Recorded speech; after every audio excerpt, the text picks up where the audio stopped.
பள்ளிகளில் கல்லூரிகளில் இத்தகைய சாதிக மோதல்களை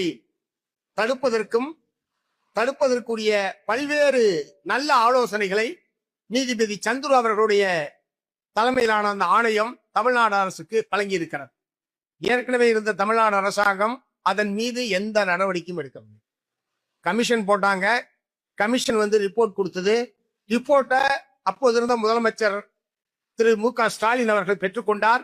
அதுக்கப்புறம் அந்த ஆணையத்தினுடைய பரிந்துரையின் மீது எந்த நடவடிக்கை எடுக்கவில்லை. அப்புறம் எதுக்காக அந்த ஆணையத்தை போடுறீங்க?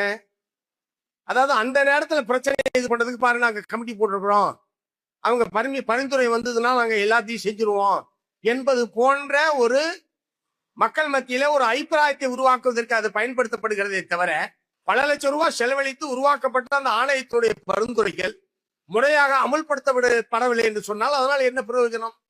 ஆகவே இப்போது நான் வற்புறுத்த விரும்புகிறேன்,